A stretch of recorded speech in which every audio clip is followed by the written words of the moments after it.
que ta sainteté convient à ta maison et que ta justice est aussi la base de ton trône. C'est sur cette justice, cette sainteté, que tu veux mettre nos vies, nos pieds chaque jour. C'est pour cela, Seigneur, à cela nous aurons l'assurance certaine que nos yeux te verront tel que tu es, face à face, le jour où tu viendras nous chercher. Que chacun de nous soyons prêts pour cela. Purifie nos cœurs, Seigneur. Purifie nos pensées. Purifie nos actes. Purifie nos paroles. Afin, Seigneur, qu'aucun parmi nous puissions être rejetés un jour dans ta sainte présence, Seigneur. Mais que la porte d'entrée du royaume éternel nous sera largement ouverte. C'est pour cela, Seigneur, nous sommes venus encore ce matin. Merci, Seigneur, et que tous les mérites te reviennent. D'avoir, Seigneur, balayé, nettoyé tous les barrages de l'ennemi qui bloquaient ta sainteté, qui voulait bloquer la louange qui te revient. Mais aujourd'hui encore, tu as démontré au décret infernal que tu es Dieu et que tu es au-dessus de tout trône. Merci, Seigneur Jésus.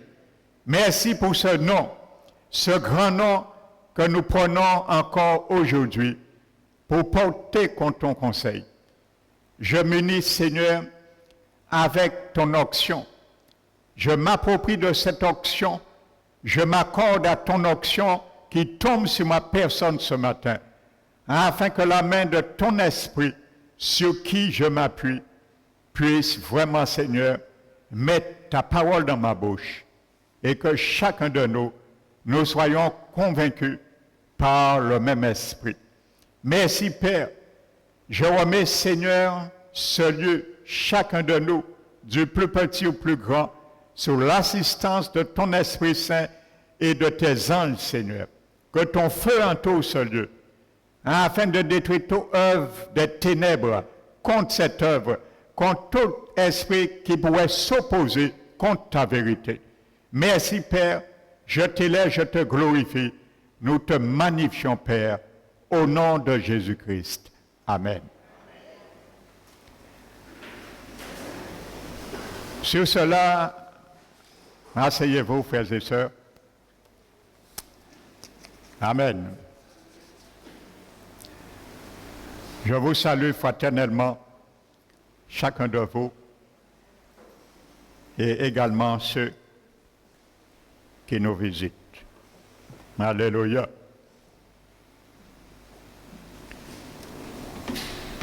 Jésus, tu es saint. Jésus, tu es saint. Tu es saint. Tu es saint. Tu es saint. Tu es saint. Jésus, qui veut chanter avec moi? Jésus, Jésus, Jésus. Si tu es assis, tu ne peux pas chanter pour Jésus. Tu es saint, tu es saint. Jésus est saint, tu es saint. Alléluia, tu es saint. Dis-le, Jésus, Jésus, tu es saint, tu es saint. Proclame la sainteté de Jésus. Jésus, tu es saint. Alléluia, donne gloire à Jésus. Jésus, tu es saint. Tu es saint, alléluia, tu es saint. Jésus veut te guérir, tu es saint, il veut te délivrer, tu es saint. Proclame Jésus, Jésus, il est saint, tu es saint. Proclame sa sainteté, Jésus, laisse-le te guérir. Il est saint. Laisse-le te toucher. Jésus, tu es saint. Alléluia. Jésus, tu es saint. Il est 3 fois saint. Jésus, tu es saint. Tu es saint. Tu es saint. Acclamons Jésus. Alléluia. Amen.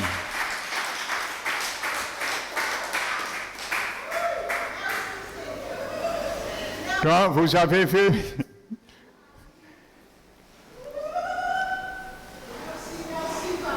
alléluia. Donc je n'ai pas effacé parce que l'enseignement n'était pas terminé. Nous l'avons suspendu pendant 4 dimanches et je vais continuer aujourd'hui. Mais je vais juste rafraîchir notre mémoire. Amen.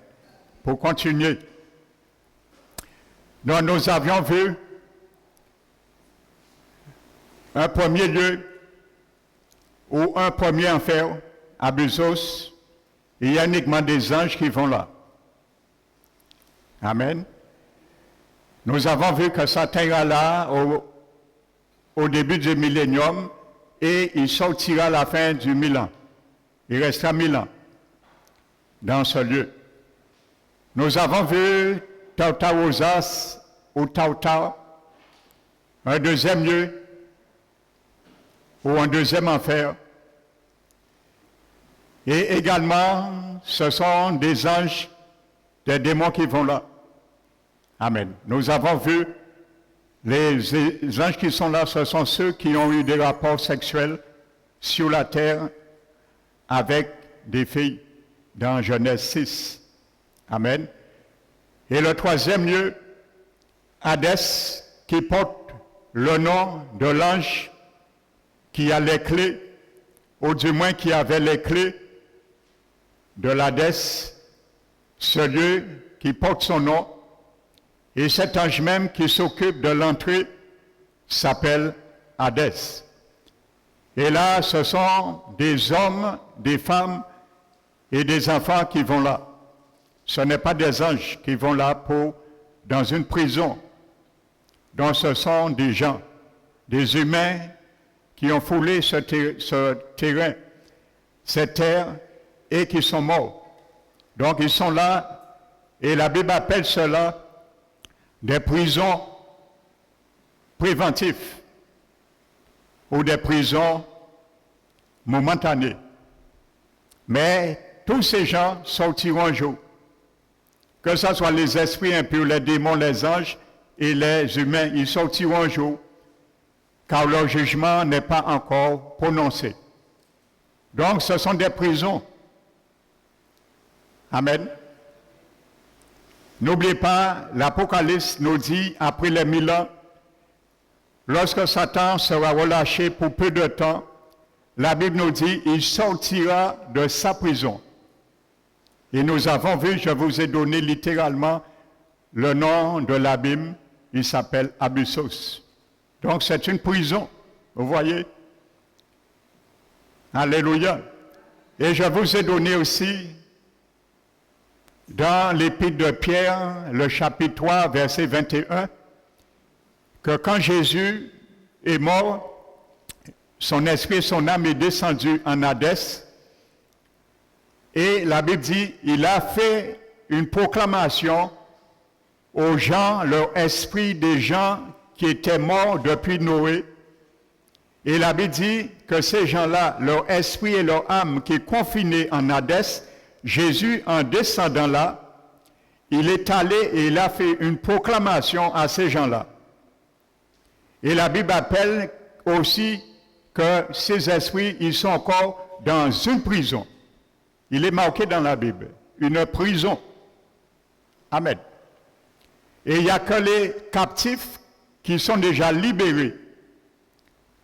C'était les saints de l'Ancien Testament. Amen. Que Jésus a libérés et ils sont au ciel aujourd'hui.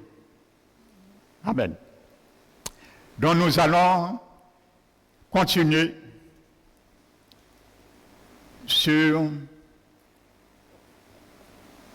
Hadès.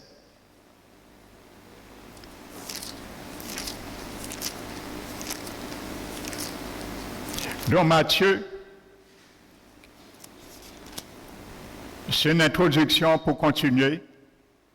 Dans Matthieu chapitre 11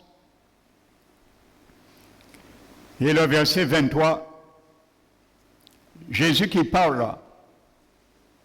Il dit, toi, Capernaum, seras-tu élevé jusqu'au ciel? Non, tu seras baissé jusqu'en Hadès. Amen. Donc, voyez, Jésus parle de ce lieu. Donc, ce n'est pas une mythologie grecque seulement, mais c'était une réalité, quelque chose qui existait. C'était vraiment un ange qui s'appelle Hadès. Je vous l'ai montré dans le livre de l'Apocalypse, le chapitre 7. Amen. On le voit, cet ange qui s'appelle Hadès, dans l'Apocalypse. Donc, c'est une réalité. Et je le répète, parce que je viendrai ce matin sur ce qu'on appelle l'inconscience ou le sommeil de l'âme qui ont été échafaudés, et je vais vous donner l'origine de cette doctrine ou cette théologie qui ne correspond pas à la théologie biblique, une fausse théologie. Et où que c'est sorti, et quelles sont les religions qui font partie de cette théologie. Amen. Nous allons venir tout à l'heure, parce qu'il faut que vous le sachiez.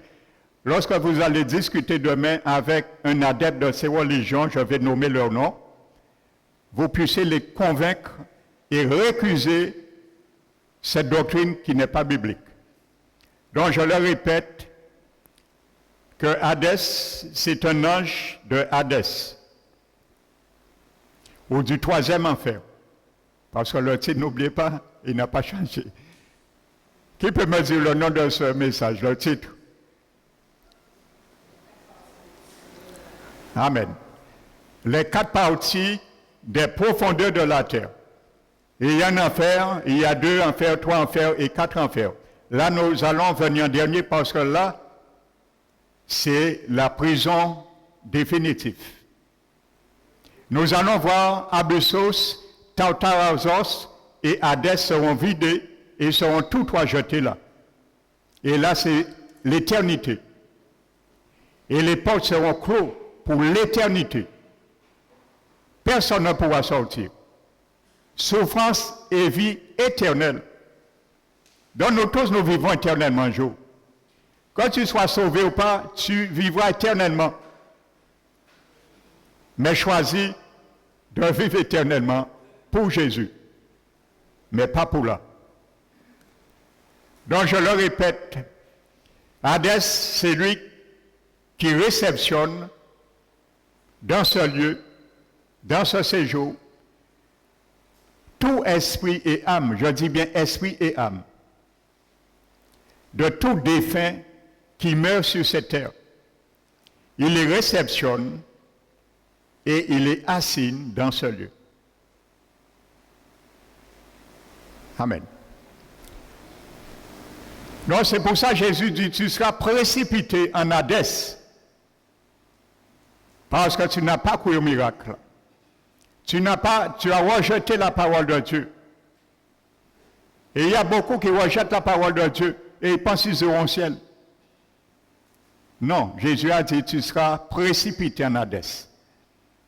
On ne se moque pas de la parole de Dieu. Il dit la même chose, Luc chapitre 10.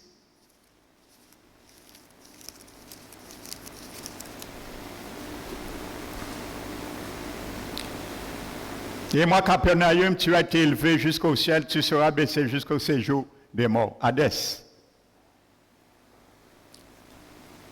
Amen. Nous avons vu, je suis resté longuement sur un récit de Luc 16, que Jésus racontait une histoire, mais pour les adeptes, par exemple, de cette théologie du sommet de l'âme, pour ne pas admettre leur fausseté, ils prennent Luc 16 et disent que c'est une parabole. Mais je vais ce matin te montrer aussi une histoire dans la Bible, que quelqu'un, il est bien vivant après sa mort sur terre, un roi. Et là, tu ne pourras pas dire, c'est une parabole. Et il sera dans le même contexte, et il est dans le même contexte que le riche, dans Luc 16. Nous allons venir dessus. Je serai obligé de faire un peu d'histoire ce matin pour venir à cela. Alléluia. Donc nous voyons, ce mot se trouve, je l'ai dit, 10 fois dans le Nouveau Testament. Donc Jésus était allé là, et regardez dans Apocalypse, le chapitre 1. Jésus dit, Jean le voit dans sa gloire, il est déjà ressuscité, mais lorsqu'il est allé là, il n'est pas allé prêcher aux esprits des défunts du déluge, au temps de Noé, mais il est allé aussi dépouiller la clé dans la main de M. Hadès et de son acolyte qui s'appelle la mort. Il les a dépouillés. Et c'est pour ça qu'il dit au verset 18 d'Apocalypse 1, il dit à Jean, « Je suis le premier, le dernier et le vivant. J'étais mort, et voici, je suis vivant au siècle des siècles. Je tiens les clés de la mort et de Hadès. » Amen. Parce qu'il a dépouillé ses clés dans la main d'Hadès. C'est lui qui décide maintenant qui doit sortir là ou qui doit rester. Jésus a la clé. Il a les clés. Alléluia.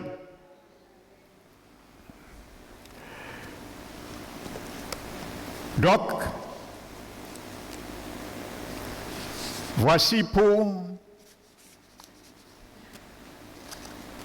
ce lieu qu'on appelle Hadès. Donc, je le répète, toute personne nous avons vu, que ce soit le riche et tous ceux qui sont avec lui, parce qu'il a dit nous sommes plusieurs, que ce soit les gens du déluge et autres, sachez, ils sont tous conscients. Amen. Parce que vous allez voir, la vie continue toujours, même après la mort. Et regardez, je pris sans préambule, je reviens parce que, pour bien comprendre, le sommet de l'âme ne tient pas debout dans l'analyse de la Bible. La Bible nous dit que lorsque le Seigneur a brisé le 4e sceau, je crois, ou le 5e sceau, la Bible dit que Jean voit les âmes de ceux qui ont été décapités à cause du témoignage et de la parole de Dieu. Ils ont été décapités où? Sur la terre. Nous sommes d'accord. Donc ils sont morts. Nous sommes d'accord. Ils ont été enterrés. Et Jean dit, il les voit au ciel. Qu'est-ce qu'ils font? Ils sont en train de parler avec Jésus. Qui j'en ai qu'à parler? Et la Bible dit ils ont été décapités. Mais ils parlent à Jésus au ciel. Ils ont une mémoire intacte parce qu'ils se rappellent où ils ont été décapités, sur la terre. Ils se souviennent que leur sang a été coulé en martyr. Et il dit, Seigneur, Maître véritable, jusqu'à quand tu vas juger notre sang sur la terre, des habitants de la terre? Au moment qu'il était mort, il était sur la terre. Sa mémoire n'a pas changé, sa mémoire n'est pas aliénée. Sa mémoire n'était pas dans un sommeil, ni dans un coma, parce qu'il est en train de se rappeler de cela. Et il parle à Jésus. Oh, il prend, voilà. Parce que ton âme, ton esprit a une voix. Ton esprit a des yeux. Alléluia, ton âme conserve ta mémoire. Parce que ton esprit et ton âme sont unis, indissociables après la mort. Quand tu meurs, ton corps ne va pas à la tombe. Ton âme ne va pas dans le séjour des morts. Et ton esprit ne va pas au ciel et à Dieu. Comme certains prêchent. Certains serviteurs prêchent à leur brebis. Ce n'est pas biblique. Ton âme ne peut pas aller dans un lieu et ton esprit dans un autre lieu. Ton esprit, c'est la vraie personne. Comment il va se personnifier? Où est ta carte d'identité? Ma carte d'identité, c'est l'empreinte de ma personne. Ton âme, c'est la carte d'identité de ton esprit. C'est ça l'âme. Ta carte d'identité. Dans ta carte d'identité, ton empreinte ne peut pas être là et je suis là. Amen. Où est ton esprit, où est ton âme? Ça, nous allons bien le comprendre. Alléluia. Il faut bien mettre les choses au point parce qu'il y a beaucoup de confusion et d'incompréhension à travers ce thème qui est un peu tabou aussi dans les églises. Amen. Donc je disais, la Bible nous dit dans Apocalypse chapitre 6, regardez ce que le Seigneur lui dit. Dit à ces martyrs, ces âmes qui sont au ciel. Jésus les dit, attendez un petit peu encore, jusqu'à ce que vos compagnons de service soient mis à mort aussi comme vous. Là, on ne peut pas récuser cela. La vie après la mort. Là, c'est clair et net. Amen. Comme vous. Il faut d'autres soient mis à mort comme vous. Ça veut dire ils sont, Jésus ponctue qu'ils sont bien mis à mort. Et ils vivent au ciel. Admettre que ton esprit ne meurt pas. Admettre que ton âme ne meurt pas après la mort. Admettre que ton âme ne reste pas dans la tombe. Admettre que ton esprit ne reste pas dans la tombe avec ton corps qui est enterré. Et pour bien montrer que ton esprit est la vraie personne, la Bible nous dit que Jésus les donne un vêtement blanc.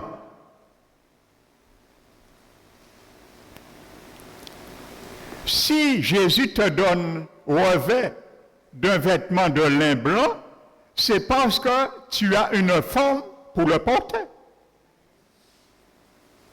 Alléluia.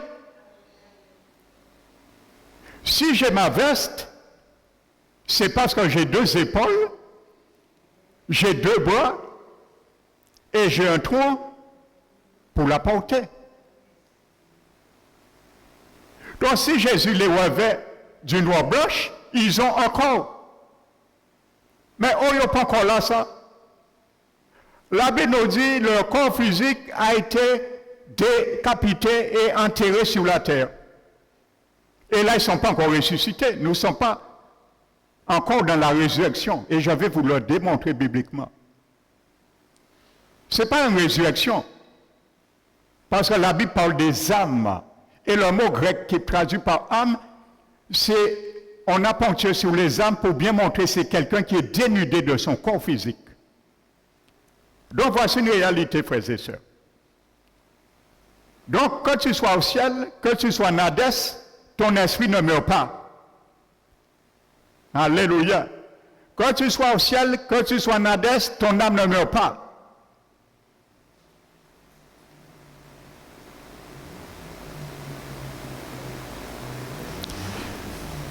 Vous savez, il y a une corrélation. Dieu est esprit. Dieu est invisible. Et Dieu est immortel. Dieu fait à l'image et à la ressemblance de Dieu. Tu es un esprit. Je suis un esprit. Nous sommes invisibles et nous sommes immortels. Amen.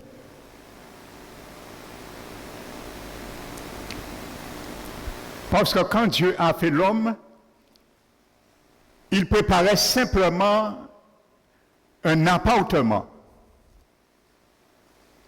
Quand Jésus a pris la poussière de la terre, il a formé le corps de l'homme. Avec la poussière, il a fait une tête, il a fait 2 bras, il a fait 2 jambes, ainsi de suite. C'était un habitacle, un appartement qu'il préparait pour loger une personne qui devait rentrer. Et cette personne, ce résident, qui peut me dire son nom? Vous connaissez la réponse. Mais c'est Adam. Il fait le corps d'Adam. Mais le corps d'Adam, c'est un appartement que Jésus fait et prépare pour faire rentrer une personne dedans. Cette personne, c'est qui? L'esprit de l'homme. Lorsque l'appartement a été fait, Jésus fait rentrer la personne, le résident maintenant, il fait rentrer l'esprit humain dans le tabernacle, le corps. Donc tu es un esprit qui a une âme et qui habite dans un appartement qu'on appelle un corps physique. C'est pour ça quand je meurs, quand tu meurs, quand le monde meurt, l'esprit signe un bail avec la mort et déménage dans le bail. Il quitte l'appartement. Il s'en va. Le bail est fini. Mais lui ne meurt pas. Il déménage dans l'appartement qu'il séjournait. Et vous savez pourquoi Dieu a mis l'esprit de l'homme, qui est la vraie personne, dans un corps? C'était pour évoluer dans le monde physique. Parce qu'un esprit évolue dans le monde invisible, le monde spirituel.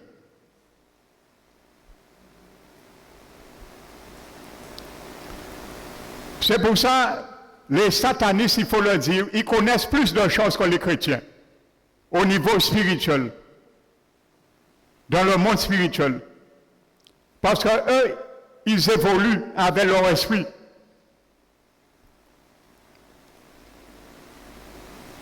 Et lorsque certains ex-satanistes se convertissent, il y a beaucoup qui sont pasteurs aujourd'hui, ils racontent leur expérience, même les chrétiens ne croient pas.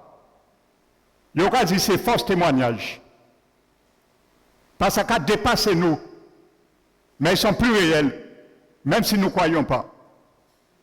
Ce sont des réalités. Amen.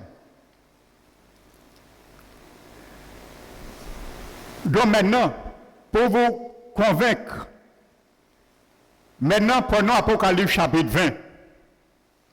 Et tu vas voir ces âmes qui parlaient avec Jésus au chapitre 6.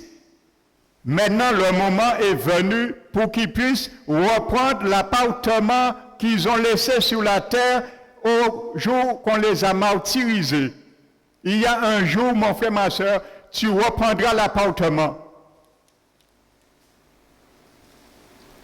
Tu ne vas pas la reprendre comme tu l'as laissé. Pour les sauver, cet appartement sera embelli. Alléluia, gloire à Jésus. Le Seigneur, pendant la mort, l'ensevelissement, va remanier cet appartement. Et l'apôtre Paul, le grand architecte, lui a donné comment sera remanié cet appartement à notre résurrection pour ceux qui seront sauvés. Et il y aura 4 couches différentes. 1 Corinthiens chapitre 15. Ce corps mortel, il est semé mortel, il ressuscitera immortel. Donc tu auras ton même corps. J'aurai mon même corps. À la différence, il sera plus mortel, il sera immortel.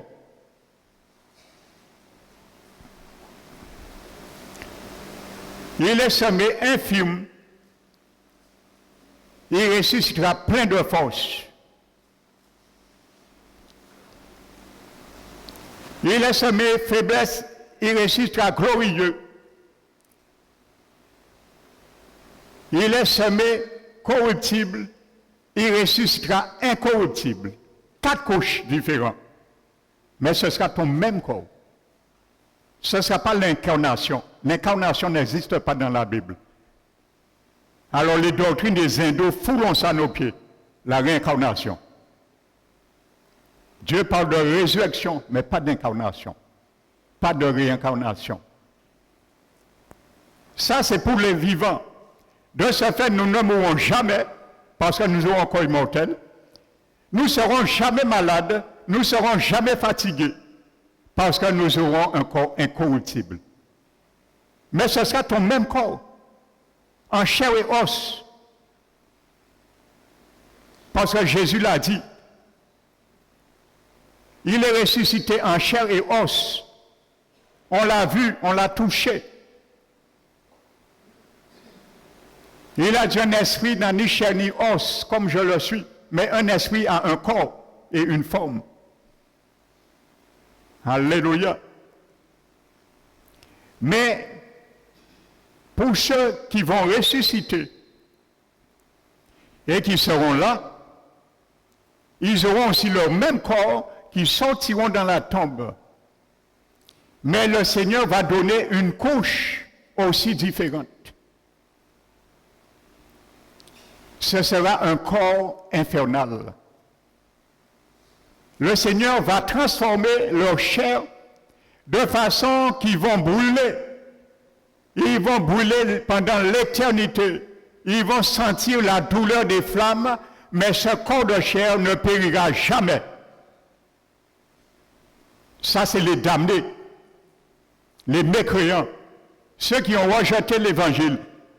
Les chrétiens qui ont accepté Jésus et qui se sont déconvertis, ils feront partie aussi. C'est pour ça que j'ai pris du temps pour porter ce message. Pendant qu'il est encore temps, parce qu'il n'y a pas beaucoup de temps, le Seigneur vient pour que nous puissions faire demi-tour et revenir au Seigneur avant qu'il soit trop tard.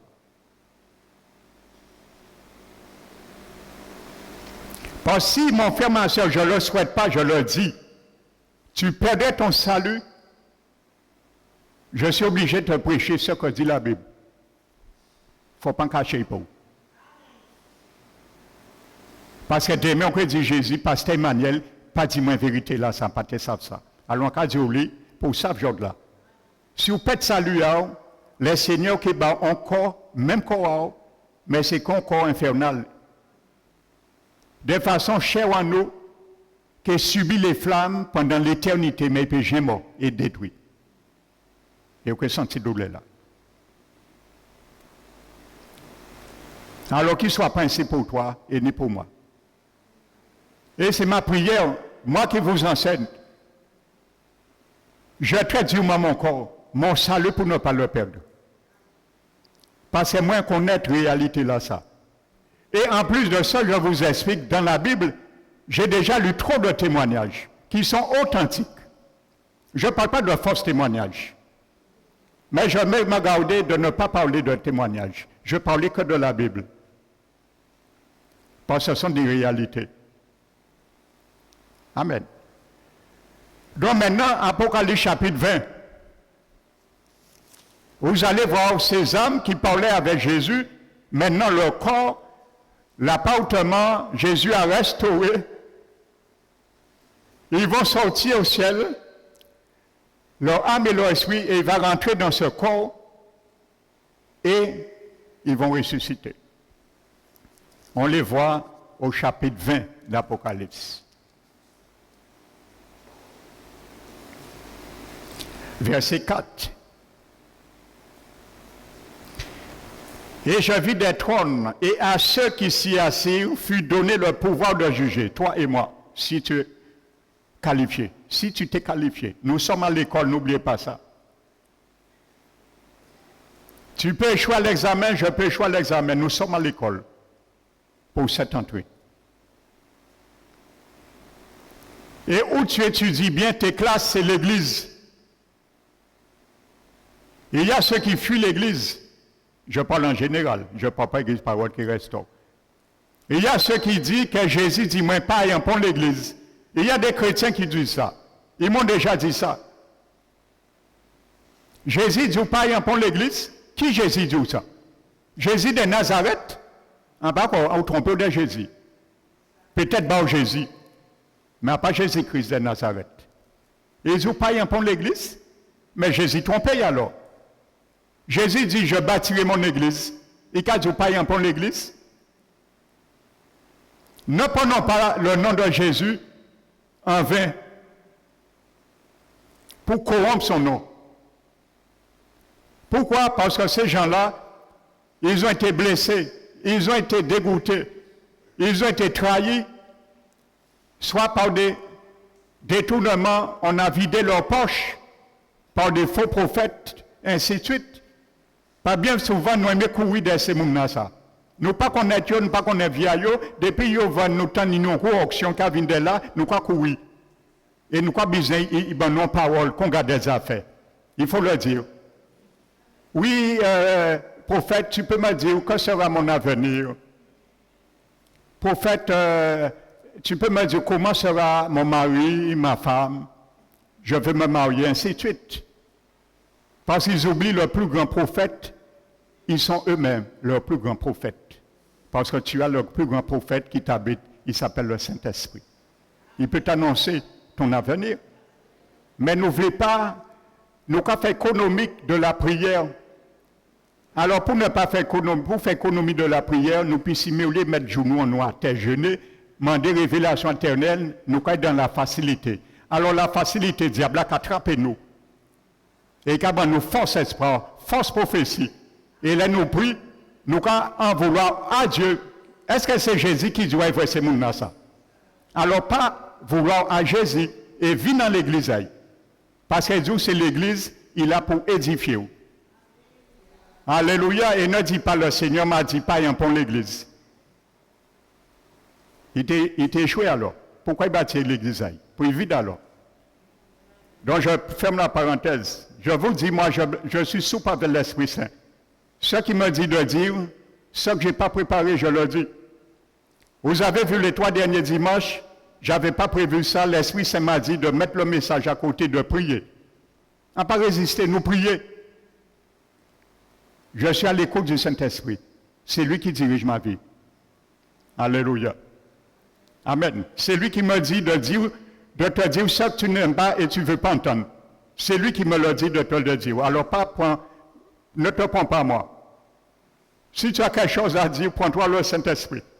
Je suis son porte-parole, c'est tout. Alléluia. Donc je ferme la parenthèse. Les voici maintenant. il retourne dans l'appartement. Et je vis les âmes. Vous voyez, il ne dit pas les corps, hein, toujours les âmes. De ceux qui avaient été décapités à cause du témoignage de Jésus et à cause de la parole de Dieu, et de ceux qui n'avaient pas adoré son image et qui n'avaient pas reçu la marque sur leur front et sur leurs mains. Donc, Dieu nous montre ces âmes qui ont été décapitées depuis l'Ancien Testament ou autres, parce que vous savez, dans l'Ancien Testament, il y a aussi des gens qui ont été décapités. Et les âmes dans Apocalypse 6, ils font partie. Et c'est pour ça ils sont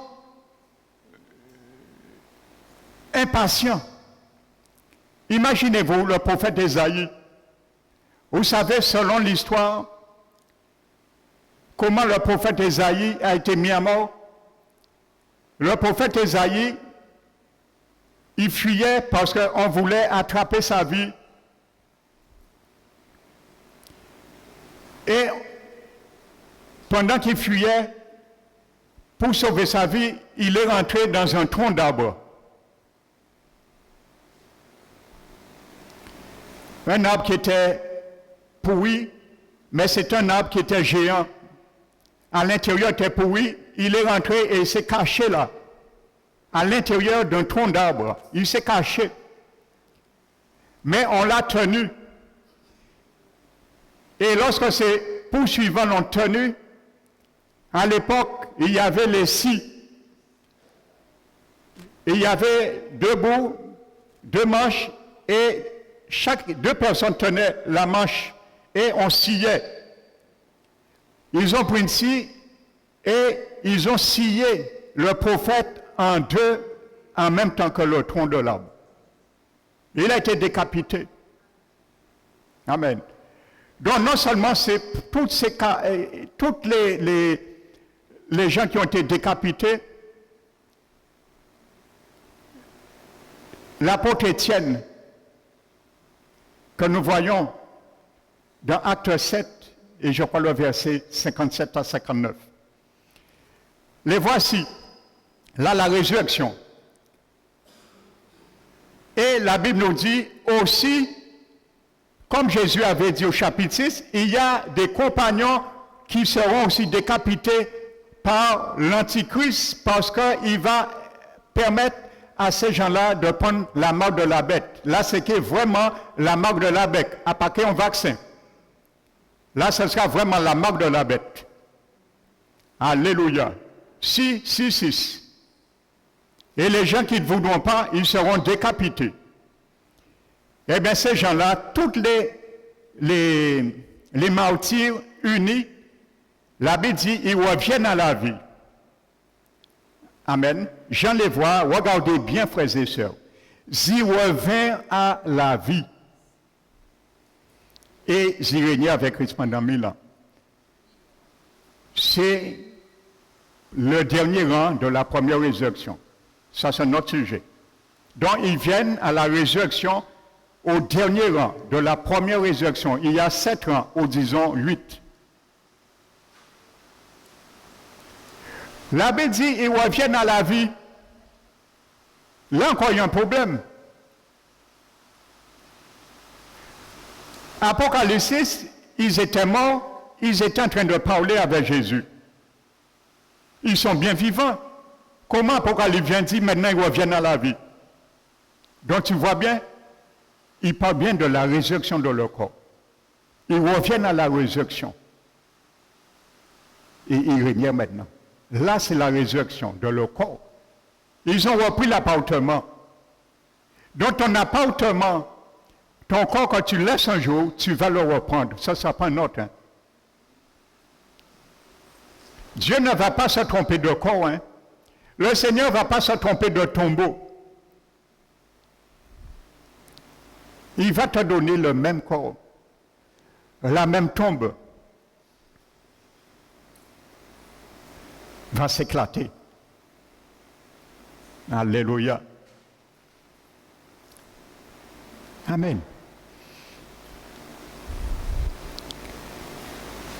Il y a uniquement certains saints de l'Ancien Testament qui ont déjà eu leur corps glorifié.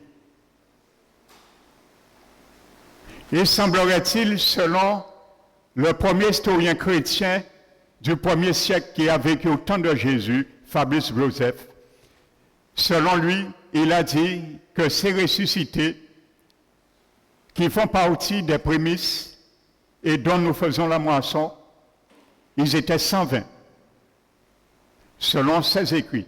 C'est un chrétien historien, Flavius Joseph. Et le récit se trouve dans Matthieu chapitre 27. La Bible est claire. La Bible dit après la résurrection de Jésus, des tombeaux s'ouvrirent. Et plusieurs saints de l'Ancien Testament ressuscitèrent après Jésus. Ils sont vraiment ressuscités et revêtus un corps glorieux. Et ne mourront plus jamais. Ils sont au ciel. Et ça, je le confirme doublement. Parce que premièrement, c'est confirmé dans la Bible, ils ne pourront pas mourir. Parce qu'il est marqué dans Hébreux chapitre 7, chapitre 9, verset 27. Il est réservé à tout homme de mourir une seule fois. Donc la Bible dit plusieurs saints de l'Ancien Testament, ils sont ressuscités. Et la Bible, tellement pour montrer que le corps était comme le corps de Jésus, la Bible nous dit, ils apparurent à plusieurs hommes à Jérusalem. Le mot dans le grec, qui est traduit par apparaître, c'est le même mot grec qui est traduit quand Jésus est ressuscité des morts et il a apparu aux disciples dans une maison close et il est rentré avec son corps glorifié sans ouvrir les portes. C'est cette dimension que notre corps ressuscité aura. C'est pour ça la Bible dit, il est semé corps animal, il ressuscite corps spirituel. Ça ne veut pas dire invisible. Amen. Donc je ne vais pas rentrer trop en détail, ça c'est un autre sujet. Le verbe apparaître, c'est le même mot qui est traduit dans le grec pour Jésus. Ça veut dire que c'est un mot qui dit que quelqu'un qui, comme s'il est soulevé en lévitation, il est là et brusquement, il se trouve. Comme le disciple Philippe, il s'est trouvé d'un lieu à un lieu, brusquement. C'est ça. Donc ils avaient cette dimension, le corps. Donc ils étaient bien ressuscités et essentiels. Et ne mourront plus jamais. Ce sont les prémices de la première résurrection avec Jésus. Paul a dit, chacun ressuscitera en son temps, en son rang, chacun en son rang. Et ces martyrs, c'est le dernier rang. Il y a 7 rangs ou 8. Ils ressuscitent là. Alléluia. Et je le confirme. Vous savez, il y a un homme qui est allé au ciel, il a fait un livre, un serviteur. Et il dit que il est resté 4 jours au ciel.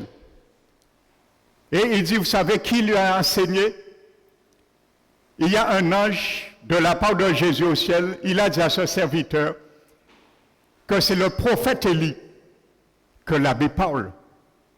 Et nous savons, le prophète Élie, il est au ciel avec son corps physique. Eh bien, pendant les 4 jours, c'est le prophète Élie qui a enseigné cet homme au ciel. Le prophète Élie lui a montré des traces des pieds de l'apôtre Paul. Il a dit, l'apôtre des païens, le jour qu'il est venu au ciel nous visiter. Donc, 2 Corinthiens 12 parle bien que Paul est vraiment passé par la mort, que Acte parle et il est ressuscité. Et pendant son séjour, on a fait cet homme, le prophète Élie lui a fait mettre ses pieds dans les traces de l'apôtre Paul qui est au ciel. Amen. Et cet homme dit, il a vu des humains qui ont des vrais corps glorifiés. Donc, où ces hommes sont sortis? Donc, les saints de l'Ancien Testament. Il n'y a que ces gens-là qui ont déjà leur corps glorifié au ciel. Amen. Il a vu vraiment, il dit, ce qui est stupéfiant, il voit les âmes, les esprits des chrétiens. Il fait bien la distinction, hein, les esprits des chrétiens, et il voit des hommes, des gens qui ont déjà un corps glorifié. Et je leur dis, à ma connaissance, moi je crois, ça c'est ma pensée. Parce que la Bible n'en dit rien. Il y a beaucoup d'écoles, de pensées, d'idées qui ont été faites sur les 24 vieillards de l'Apocalypse. Vous voyez, je parle tout ça, je n'avais pas prévu tout ça. L'esprit me gonne, l'onction me conduit, il sait pourquoi. Vous savez, l'Apocalypse parle de 4 êtres vivants que j'ai vus et 24 vieillards. Le mot vieillard en grec, c'est le mot grec Prébispéo, c'est ancien.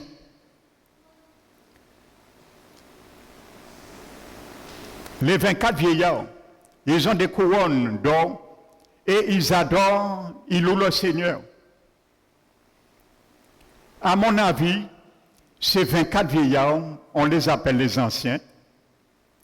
Je pense, je dis, je ne fais pas un dogme, mais je crois et je pense que c'est 24 des ressuscités parmi ces saints de l'Ancien Testament. Parce qu'ils sont revêtus d'un corps, ce sont vraiment des êtres humains. Donc je pense que ces 24 font partie des ressuscités. Et pour vous bien montrer encore que c'est une vraie résurrection, de toute façon, nous ne pouvons pas le récuser, c'est marqué dans la Bible. La Bible dit, ils ressuscitèrent. Ce n'est pas comme Lazare, Dieu a fait un appel à la vie et il est mort.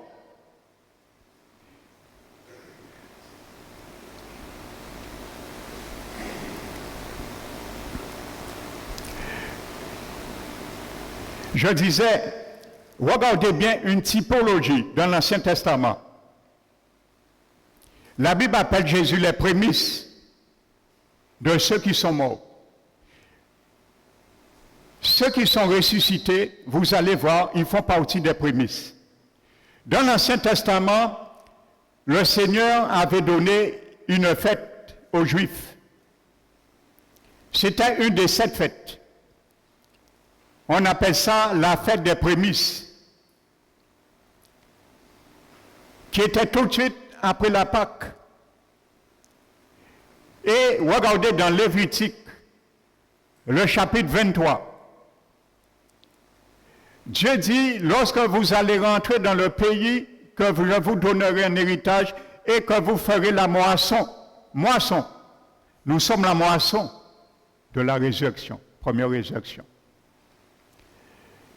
Il dit, lorsque vous allez voir la moisson approche, vous allez prendre une gerbe. Une gerbe.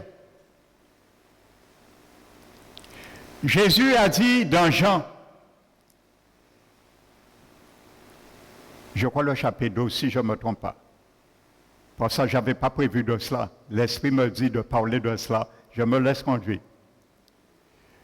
Jésus a dit, si le grain, il parlait de lui, et il dit, si le grain qui tombe à terre ne meurt, il demeure seul. Mais s'il meurt, il ramène beaucoup avec lui. Jésus disait que si il ne meurt pas, il restera seul et personne n'aura la vie éternelle. Personne ne sera sauvé. Personne ne connaîtra la première résurrection d'entre les morts, mais la résurrection des morts. Mais d'ici, il meurt. Donc, vous voyez, la mort de Jésus a été une graine plantée. Mais cette graine plantée est ressuscitée en gerbe. Alléluia. Et c'est pour ça que Paul dit dans Corinthiens 15, ce qui est semé, ce n'est pas la même chose qui sera ressuscitée. La graine, c'est la mort de Jésus. La gerbe, c'est sa résurrection. Et vous allez voir, dans cette gerbe de Lévitique 23, la gerbe n'était pas seule, il y avait des épis avec cette germe. Il y avait des épis dans la germe de la prémisse des moissons. Ça veut dire que quand l'Éternel va voir, ils vont agiter de part et d'autre la gerbe, la première gerbe, Dieu savait qu'il y a une moisson à venir. Une preuve certaine que la moisson est là. Donc si Jésus et les saints de l'Ancien Testament sont ressuscités, Dieu t'a donné et m'a donné une preuve que tu seras ressuscité comme lui un jour aussi, parce que tu fais partie de la moisson à venir. Et la Bible nous dit que la gerbe avait des épis. Ça veut dire que Jésus est les prémices et il n'est pas ressuscité seul. Si Jésus était ressuscité seul, la typologie ne correspondrait pas dans l'Ancien Testament. Il y avait des épis.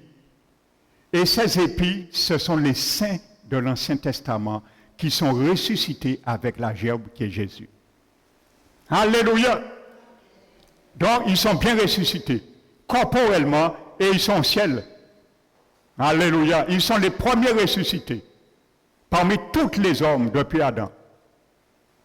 Alléluia! Donc, je ferme la parenthèse. Alléluia!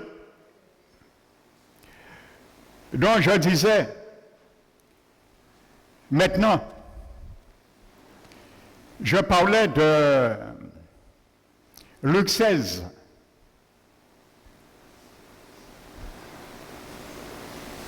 Pour ceux qui ont encore une mentalité cartésienne, qui ne veulent pas admettre la réalité, nous allons voir ce que je vous disais dans la Bible. Prenons Ésaïe, chapitre 14. Je serai obligé de faire un peu d'histoire. Ça va t'édifier. Pour comprendre le nom de cette personne dont la Bible parle. Parce qu'on a attribué cela à Satan. Je le pensais aussi avant.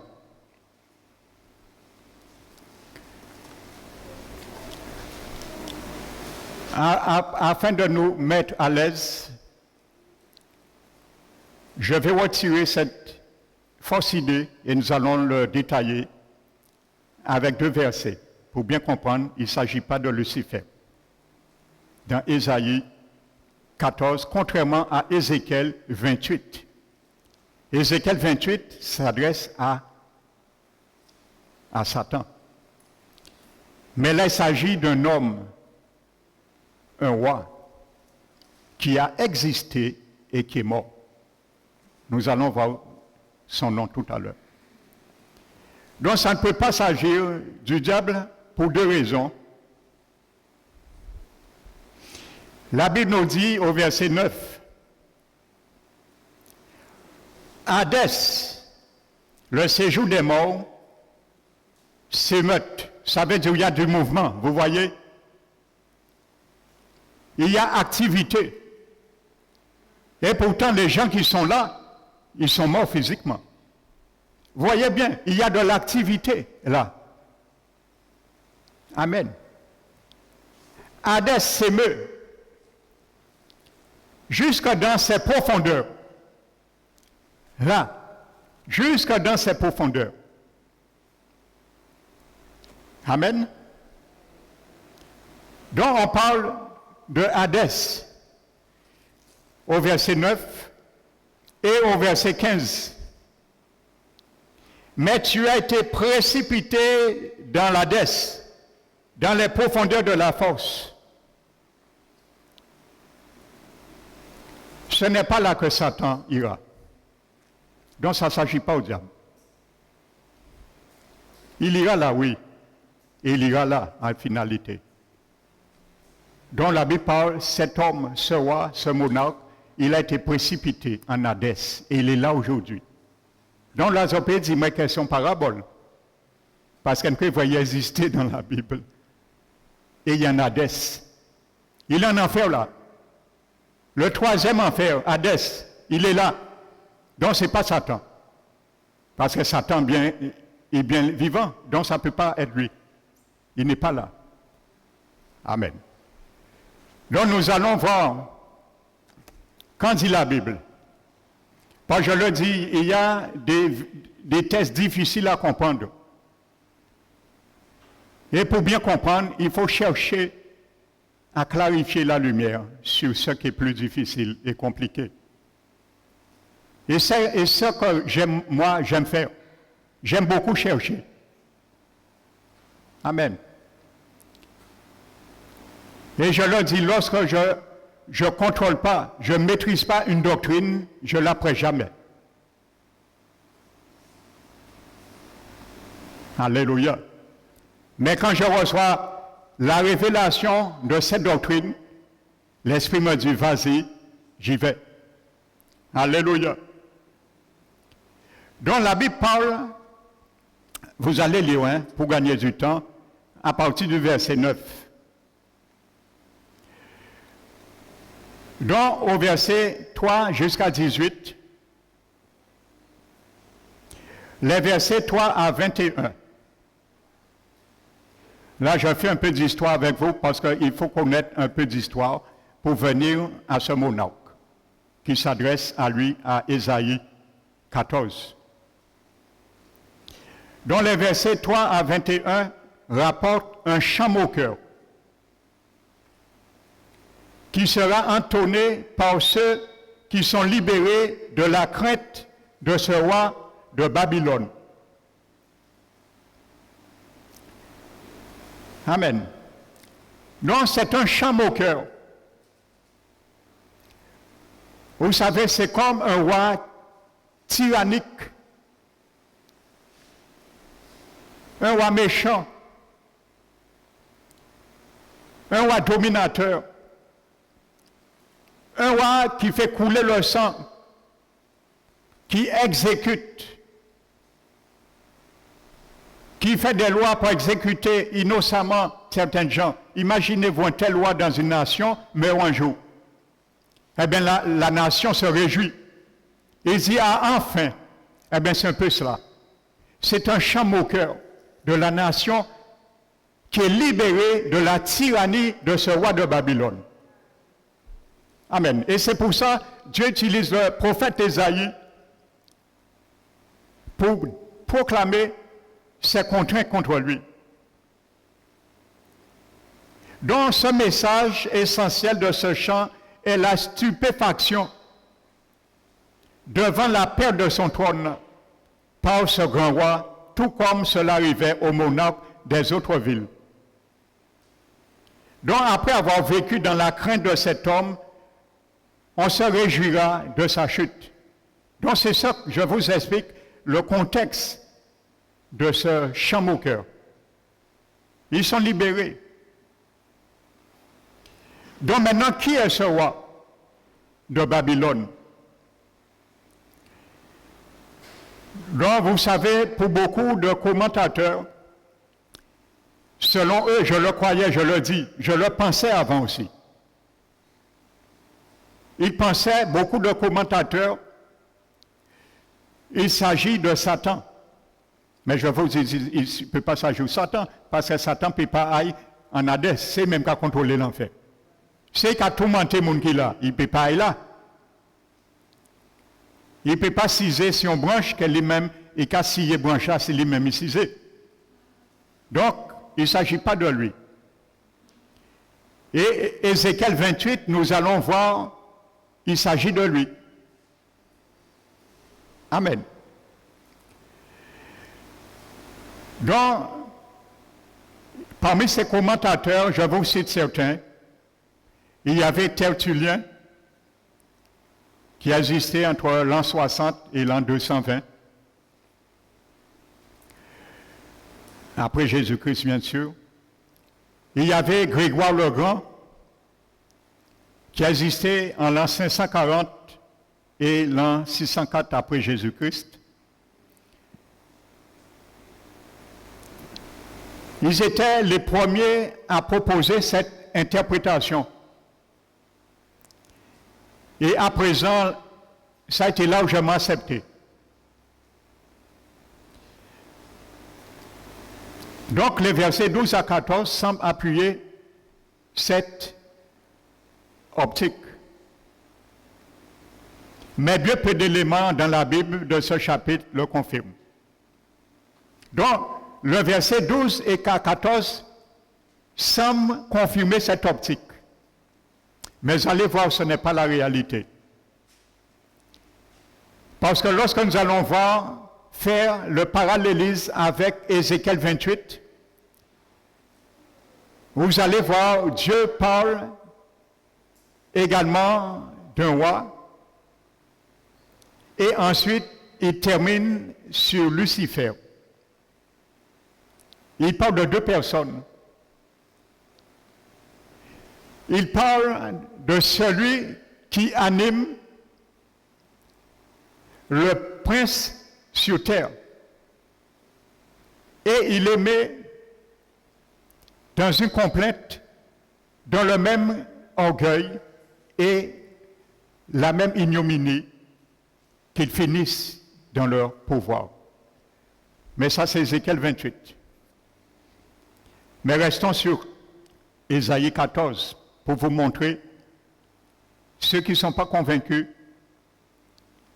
que cet homme est mort et le séjour des morts, il y a de l'activité.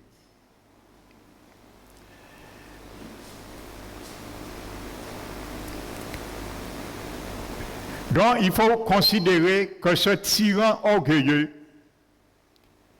étant le roi Sanchérib. Vous vous rappelez ce roi Sanchérib qui était venu un jour faire des menaces au roi Ézéchias. Et il a envoyé son serviteur, le Rabshakeh. Sanchérib en hébreu veut dire l'homme de péché. Vous voyez bien, c'est une correspondance avec le diable. Ça veut dire l'homme de péché. Et les complaintes que le prophète Ésaïe, lorsque le roi Ézéchias s'était tourné vers lui, a proclamé une contrainte de malédiction sur lui. Parce qu'il a méprisé l'Éternel, ainsi de suite. Donc il s'agit de lui, Sanchérib. Il a vécu en l'an 705, en 681 avant Jésus-Christ. Et il est dans la Bible.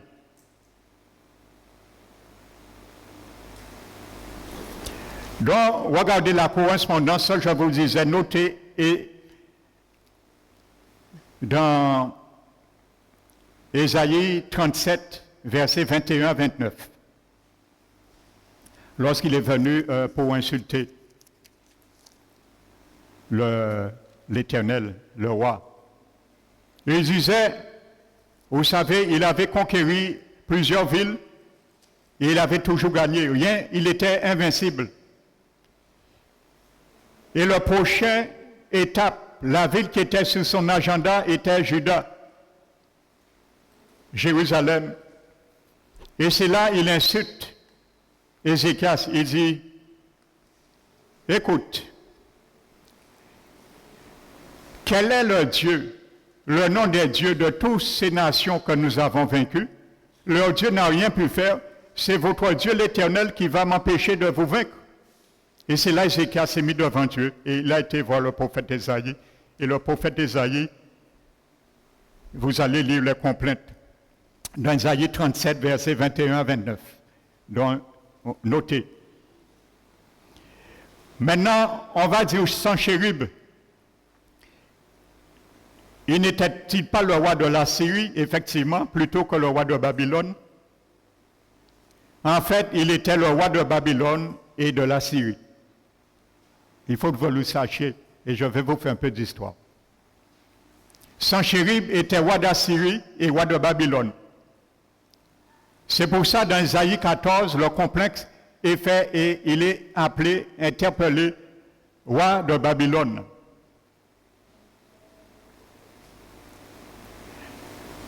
Donc, il était le roi des deux.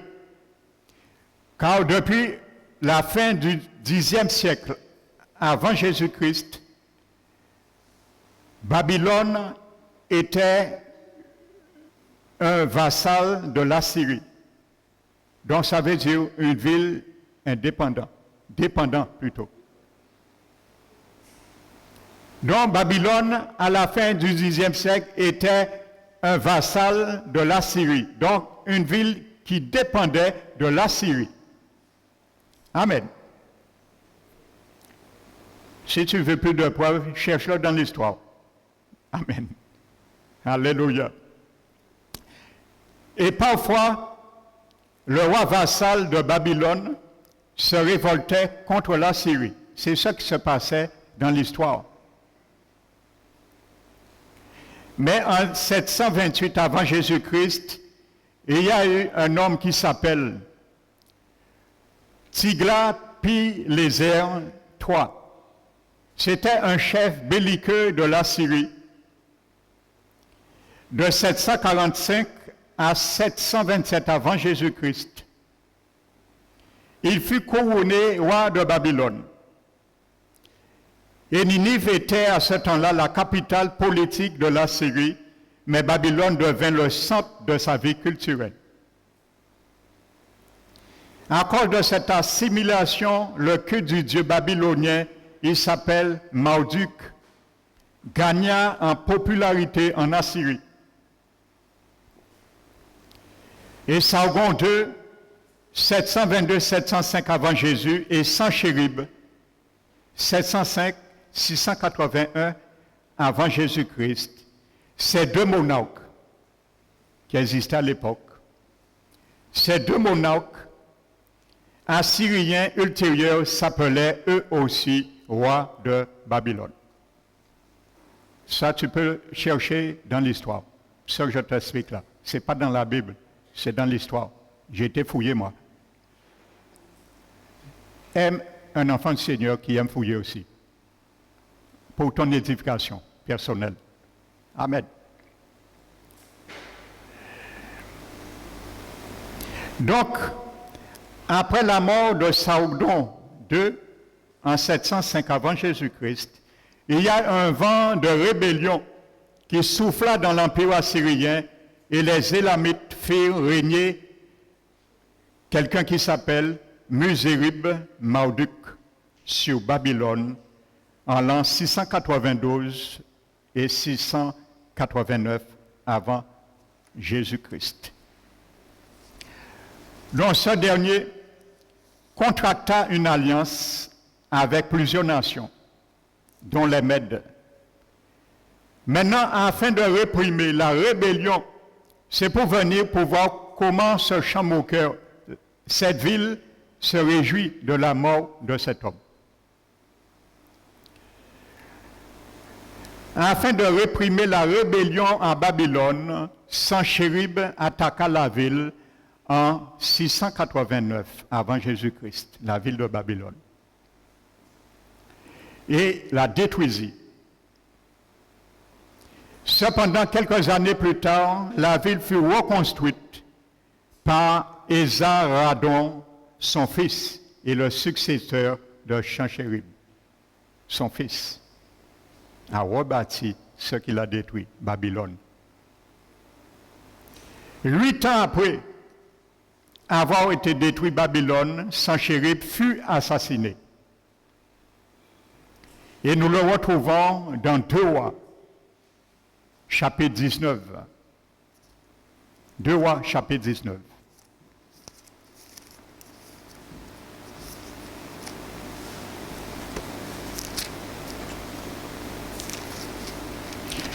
Verset 37. Et comme il était prosterné dans la maison de Nicôve, son Dieu, c'est un adorateur des démons, des faux dieux. Adramélec et Charetzer, ses fils, le frappèrent avec l'épée et s'enfuit au pays d'Ararat. Amen. Et Esarhaddon, son fils, régna à sa place.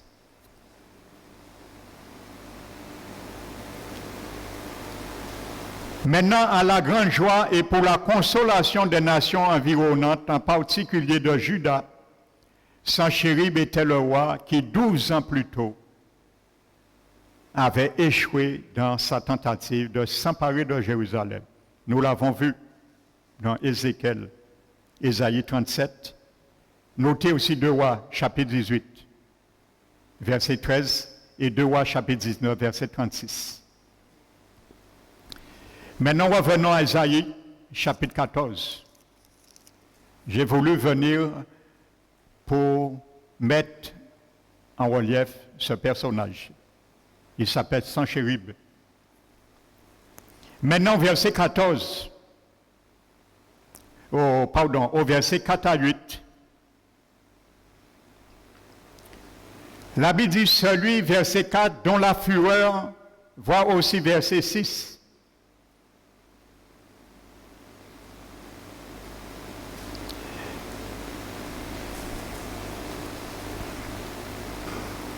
Amen. Ce sera l'oppresseur qui frappait les peuples et avec agressivité subjuguait les nations. Sa mort apportera le repos, la paix, la joie. C'est pour cela que la Bible parle de chant d'allégresse dans toute la région. Ce repos est exprimé par l'image des cèdres du Liban, qui se réjouiront de la chute du tyran, car ils ne courront plus le danger d'être abattus s'ils ne payent pas le tribut d'impôt imposé par Sanchérib. Donc il se réjouit. Au verset 9 à 11,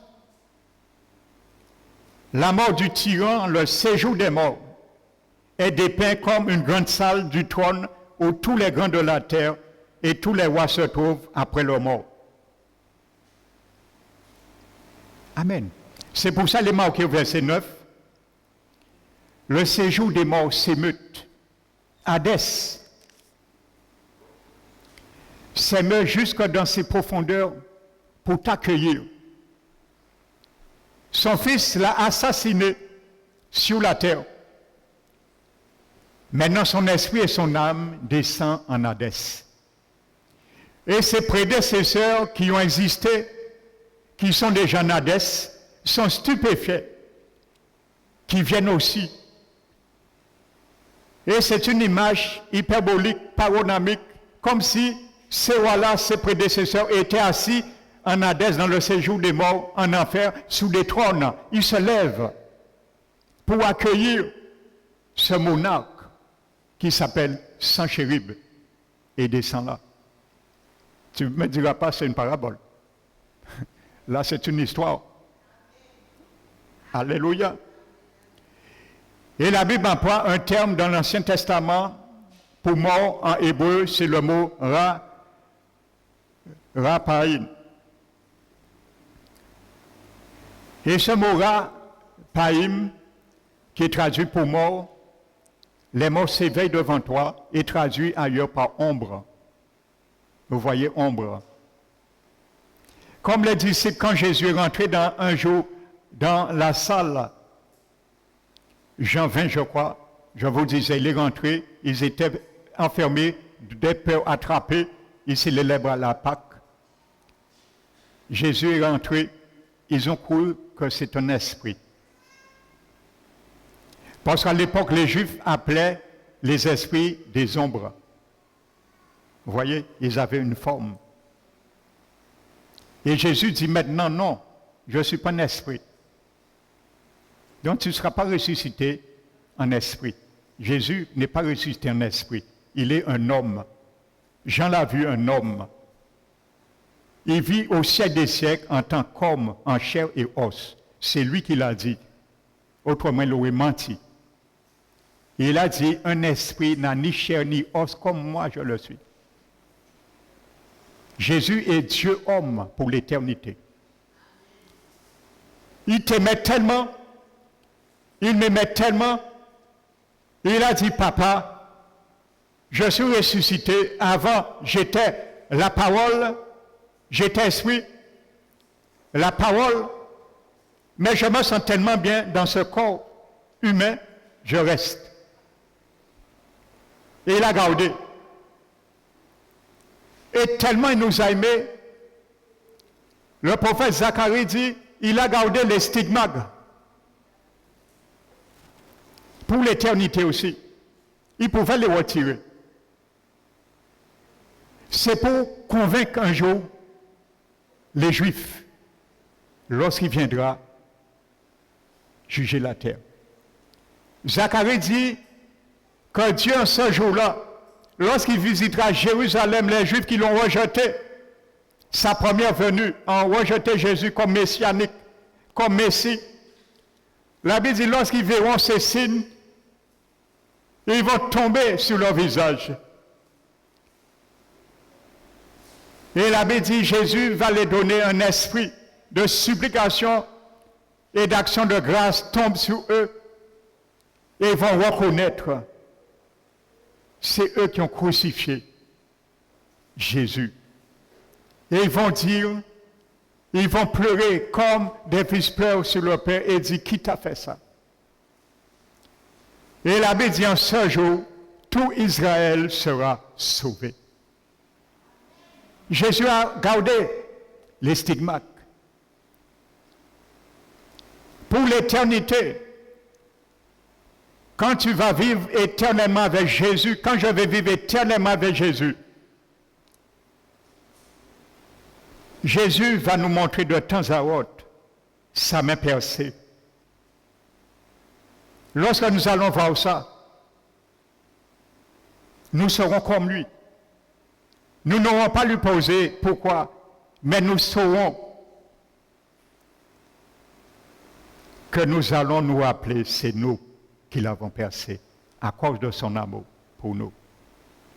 Il a gardé cela pour l'éternité, frères et sœurs.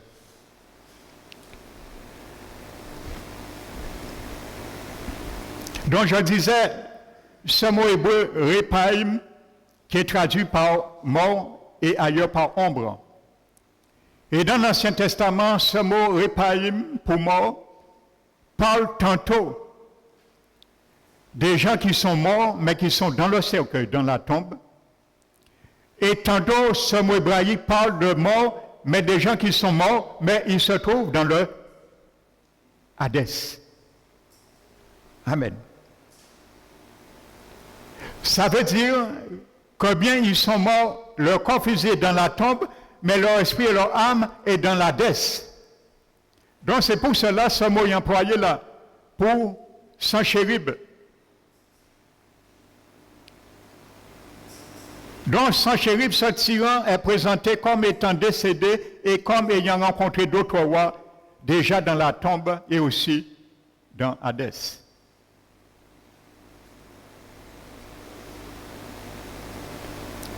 Je me rappelle une histoire, pas une histoire, un témoignage, j'ai lu. Un pasteur a visité avec le Seigneur ce lieu. Et Jésus lui dit de parler à certaines personnes qui sont là, en train de se morfondre, de regretter, de pleurer, de gémir. Parce que là, je le dis, il y a quelque chose que Jésus fait. Quand tu rentres là, il casse la marche arrière. Je le sais de le répéter. Tu ne peux plus revenir en arrière. C'est fini. Même si on prie pour toi 10 000 fois, même si on donne tout l'argent qui existait dans le monde, même si on choisit le plus grand pape pour faire l'homélie pour toi, la marche arrière est cassée. Tu ne peux pas revenir et demander pardon à Dieu. Il n'y a pas de pardon là, c'est fini. Le pardon, c'est pendant que nous sommes là. On reconnaît notre état.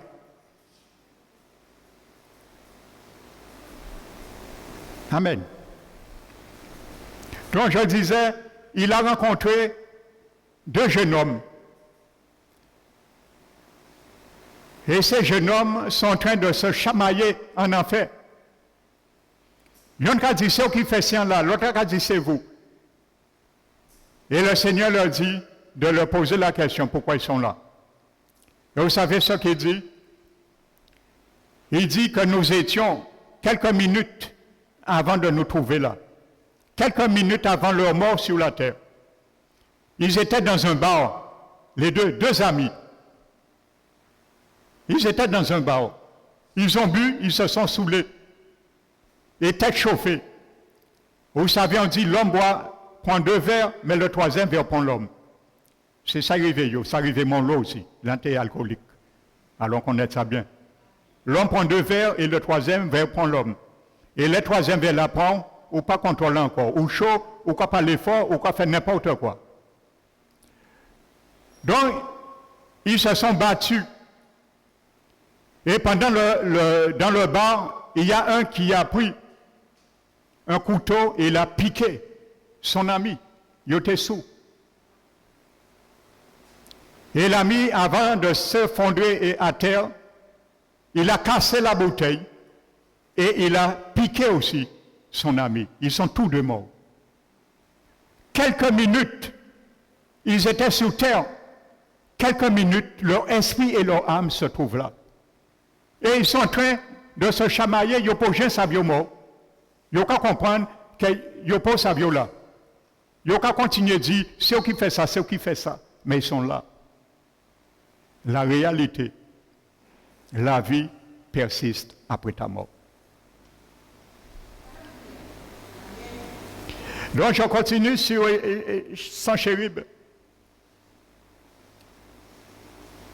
Comme si ces rois étaient assis sur des trônes pour l'accueillir.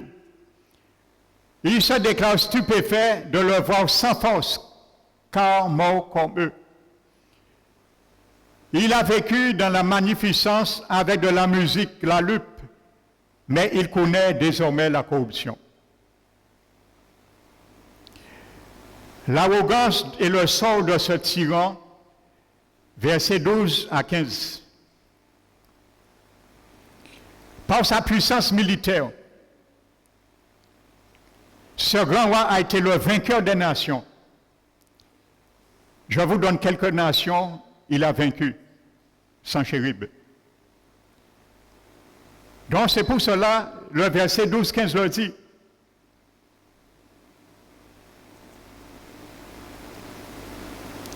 Te voilà tombé du ciel, as brillant, fils de l'aurore, tu as battu à terre, toi le vainqueur. C'est là, on pense que c'est Satan, c'est pas Satan, c'est Sanchérib. Satan ne va pas en enfer.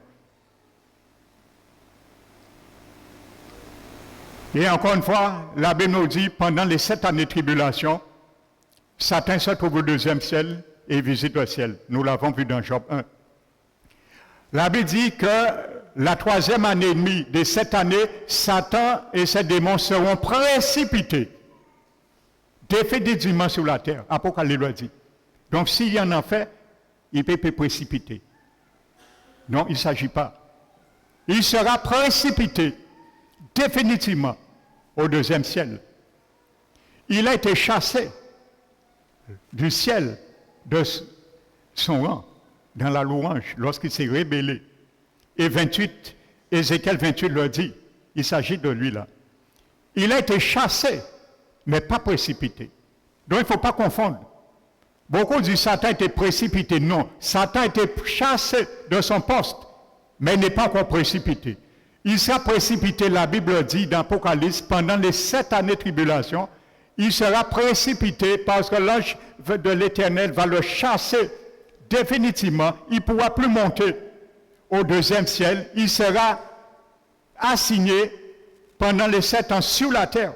Et c'est pour cela la Bible dit malheur à la terre et aux habitants, car Satan est descendu animé d'une grande colère, car il lui reste peu de temps. Alors malheur à chrétien qui peut décoller avec Jésus. Beaucoup de chrétiens qui ont parlé de marque de la bête, vaccin marque de la bête, avant de parler avoir peur de vaccin marque de la bête, cherchent à ne pas être là. Parce que quand Jésus va sonner la trompette, normalement un chrétien ne doit pas passer par la marque de la bête, parce que nous ne serons pas là. La Bible est claire dessus. Nous n'allons pas vivre les 7 années de tribulation. Les chrétiens qui vont vivre les 7 années de tribulation, ce sont les chrétiens qui entendent la parole de Dieu et ils ont dit, pasteur là, son homme, il peut toujours dire, bitin, moi, il a fait ça, on a l'habitude de vivre comme ça, il peut toujours parler et il a fait vivre moi. Ces gens-là, ça, ils vont rester à terre et ils vont subir les 7 années de tribulation. Et on l'a qui a accepté la marque de la bête. Parce que leur conscience ne seront pas à leur place. Ils ont fait compromis. Beaucoup vont accepter la marque de la bête. Ils vont signer eux-mêmes leur éternité avec le diable. Alors je ne le souhaite pas ni pour moi, ni pour toi. Alors lorsque la parole est prêchée, même s'il n'est pas plein, si qu'elle vient de Dieu, acceptez. Si qu'elle vient de pasteur Emmanuel, rejetez. Mais si qu'elle vient de Dieu, acceptez. Alléluia. Amen. Et j'aime beaucoup ce verset qui me vient, je crois que c'est 1 Thessaloniciens 2,13. Où Paul dit, je rends gloire, je me réjouis et je rends grâce à Dieu pour vous, les chrétiens. De ce qu'après avoir entendu les paroles que je vous ai annoncées, Paul qui parle aux chrétiens, il dit, vous les avez reçues, non comme la parole d'homme, mais ce qu'elle est véritablement, la parole de Dieu, qui agit en vous puissamment, qui avez cru. La parole, il y a des chrétiens qui acceptent la parole comme venant d'un homme. Paul a dit, vous ne l'avez pas accepté comme la parole d'un homme. Et Paul, c'est ton homme. Mais il dit, vous l'avez accepté comme ce qu'elle est véritablement venant de Dieu, mais à travers un homme. Alléluia. Amen. Alléluia.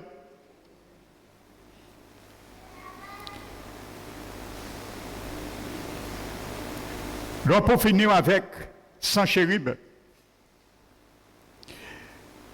je vous dis quelques nations qu'il a vaincues. Il a été le vainqueur des nations. Il y avait la Phénicie, la Philistie, l'Égypte, Moab, Édom, la Cilicie et une grande partie de Juda et le nord de l'Arabie. Voyez, il a subjugué les nations. C'est pour ça qu'Isaïe parle de lui. Mais il tombera comme un as brillant. C'est pour ça qu'on a pensé c'est Satan. Vous allez voir pourquoi as brillant. Dont l'éclat, lors des premières lueurs de l'aurore, disparaît soudain au lever du soleil. À cause de sa grande puissance, Sanchérib se croit semblable à Dieu, mais maintenant, contrat saisissant, il va être précipité dans Hadès.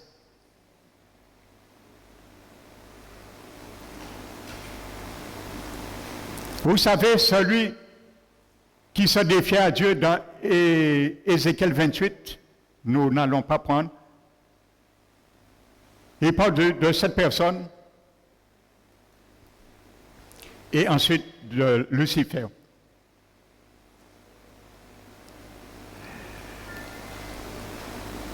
À l'époque, vous savez, les monarques pensaient qu'ils étaient divins. Et c'est pour ça que vous allez voir dans Ésaïe 28, Dieu lui dit à plusieurs reprises, tu n'es qu'un homme, mais tu n'es pas Dieu. Parce qu'ils se prenaient, à l'époque, les monarques se prenaient parfois, ils pensaient qu'ils étaient divins. Et c'est pour ça que Dieu lui dit, tu n'es qu'un homme, avant de venir sur Lucifer. L'orgueil dans cet homme a été l'orgueil du diable. Il appelle le prince. Cet homme s'appelle Tébal, toi. Ézéchiel 28. Et l'orgueil aussi, et il appelle le roi, Satan le roi. Et Tébal, il appelle le prince. Orgueil, orgueil. Et il dit que tu vas mourir dans l'ignominie comme des incirconcis qui meurent. Donc c'était une mort, comment dirais-je, honteuse, de mourir comme un incirconcis. Donc Dieu est en train de le raisonner et lui dire que tu n'es pas Dieu, tu vas mourir. Ainsi de suite. Et après, il vient et il s'adresse en même temps au roi qui le manipule, comme un peu dans Daniel 10. La Bible nous dit que Daniel, il était en train de prier et que l'ange Gabriel vient lui dire, bon, tu sais Daniel, tu es un bien-aimé du Seigneur. Depuis le premier jour, tu as un cœur de prier. Ta prière a été entendue. Mais un prince de Perse m'a résisté pendant 21 jours. Or, le prince de Perse, à l'époque, c'était Cyrus, qui était le prince de Perse, parce que Babylone avait déjà changé de statut. Ils étaient vaincus par les Mèdes et les Perses, et c'était Cyrus qui était au pouvoir. Mais il ne dit pas le prince Cyrus, mais il dit un prince dans les lieux célestes a combattu et a résisté avec moi pendant 21 jours. Et Dieu a envoyé de l'enfant, il a envoyé Michael. Donc il y avait un prince spirituel qui luttait contre la bénédiction, et c'est lui qui agissait sur le prince physique sur la terre. Donc Ésaïe 28 fait aussi la même corrélation. Il appelle Satan le roi et Tulbal le prince sur la terre, et dont lui, il est en train de tirer la ficelle. Donc je termine avec, pour ce matin aussi, avec Ésaïe 14. Donc je vous ai donné certaines nations qu'il a combattues. Maintenant, dans le proche Orient ancien, les rois jouissaient d'un pouvoir absolu et beaucoup étaient déifiés par leur sujet. Ainsi, ceux qui se moquent de ce tyran le dépeignent comme attribuant des attributs divins. Il monte au ciel. C'est comme s'il monte au ciel, au-dessus des étoiles, et s'assit sur la montagne de l'Assemblée. C'est une expression, montagne de l'Assemblée, qui rappelle les croyances de plusieurs peuples sémites. C'est la nation de Sem, un fils de Noé, Sem. On les appelle des sémites, selon lesquels les dieux vivaient sur le mont Zaphon. Et la montagne de l'Assemblée, traduit en hébreu Zaphon, veut dire le nord littéralement. Amen. Donc il s'agit de Sanchérib, il ne s'agit pas de Satan. Donc en grimpant sur la montagne des sommets des nuées, il cherche à se rendre semblable au très haut. Donc c'est un vocabulaire hyper parabolique. Donc il sera précipité dans le séjour des morts, dont la force est un synonyme. Amen. Donc voici Sanchérib. Est-ce que tu me diras, cet homme n'a pas existé? Tu l'as vu, c'est écrit dans 1 Roi, chapitre 18, chapitre 19. Et pourtant, il est là. Donc, en parabole. Alléluia. Il y a du monde dans le séjour des morts. Il y a des anciens rois, prédécesseurs qui l'attendent, qui le reçoivent. Donc, il y a l'activité là. Le riche est venu un évangéliste. Il n'a pas qu'à prêcher cité, mais qu'à prêcher là. Il a dit à Abraham, voyez, en mort, prêcher bas 5 frères. C'est cité pour te dire 5 frères. Après, on en fait. On ne peut pas prêcher. On ne prêche pas pour les morts. Donc, je termine ce matin sur cela. Et la prochaine fois, nous allons venir sur le dernier lieu. Amen. Et je vous parlerai l'origine de la doctrine du sommeil et de l'inconscience de l'âme. Cette doctrine s'appelle la psychopaniquera. Amen. La psychopaniquera. C'est ce que ça veut dire. Voici le nom de cette doctrine. Nous allons rentrer dedans. Que le Seigneur vous bénisse. Alléluia. Nous allons nous mettre debout, frères et sœurs. Je vais prier.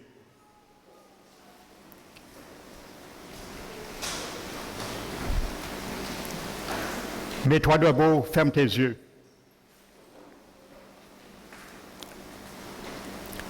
Père très saint, je te bénis. Je m'humilie devant toi, Seigneur. Si j'ai dit, Seigneur, quelque chose qui a blessé ton peuple, que tu puisses, Seigneur, les pardonner et guérir ces blessures. Car toi-même as dit, parfois tu viens avec bonté, mais tu viens aussi avec le bâton parfois. Mais Seigneur, tu as dit, Seigneur, que ton peuple doit être corrigible, car toi-même prends la verge quand il le faut. Alors ce matin, Seigneur, je te prie pour chacun de nous ici présents, afin, Seigneur, que ta présence, Seigneur, demeure plus que jamais dans la vie de chacun de nous. Que notre conscience, Seigneur, soit éveillée, aiguisée davantage, afin, Seigneur, que tout ce que nous entreprenons pour toi, pour notre salut éternel, soit bien aiguisé. Nous interpelle, Seigneur, afin que chacun de nous ici présents puisse réfléchir doublement avant de nous entreprendre dans une démarche, Seigneur, dans une décision, Seigneur. Merci, Seigneur. Tu as dit, Seigneur, que le pécheur ne demeure pas dans l'assemblée des saints, ni les méchants au jour du jugement. Mais tu connais la voie des justes, car la voie des pécheurs mène à la ruine. Je te prie ce matin, Seigneur, pour chacun de nous ici présents, mais aussi pour tout ton peuple ici en Guadeloupe, que si nous avons déjà retiré nos pieds dans la bonne direction, que tu puisses nous chausser de nouveau avec les chaussures qui s'appellent les ailes que porte l'évangile de paix, afin que plus que rapide nous puissions nous réconcilier avec toi, nous réconcilier avec ta parole, nous réconcilier avec ton pardon, nous réconcilier avec ton sang, car ton sang est toujours là. Tu as dit, si nos péchés sont noirs comme le cramoisi, s'ils sont rouges comme le pourpre, ils seront comme la neige et comme la laine. Alors rends nos cœurs blancs, Seigneur, comme la neige ce matin. Rends nos cœurs comme la laine, Seigneur, ce matin. Afin que chacun de nous partons la conscience, Seigneur, Père éternel, apaisé. Et que tout ce qui condamnait chacun de nous, à cause de ton sang, que tout, Seigneur, jugement puisse s'en aller sur notre conscience. Merci, Seigneur, que ta paix envahis nos cœurs, que ta paix envahisse nos pensées, et que nous partions dans ce lieu béni de ta part, afin que nous prenions une ferme résolution de marcher comme un chrétien doit marcher, de parler comme un chrétien doit parler, d'agir comme un chrétien doit agir, et de briller plus que jamais parmi ceux qui se perdent, ceux qui meurent chaque jour, particulièrement à travers cette pandémie. Mais donne-nous, Seigneur, encore la sagesse. Chaque fois que nous pouvons rencontrer quelqu'un, ne pas les troubler, car ils sont déjà troublés dans la situation, mais les donner l'espérance, l'espoir qui est en toi. Jésus-Christ de Nazareth. Aide-nous à offrir cela à tous ceux qui te cherchent. Merci, Seigneur. Je te remets chacun de nous sous la providence de tes mains agissantes. Merci pour ton plan. Merci, Seigneur, pour ce que tu as formulé pour nous, car tu voudrais chacun de nous. Nous arrivions un jour à rentrer dans la porte éternelle qui nous soit largement ouverte. Alors c'est pour cela que nous te glorifions, nous te remercions, Père, au nom de Jésus-Christ. Amen.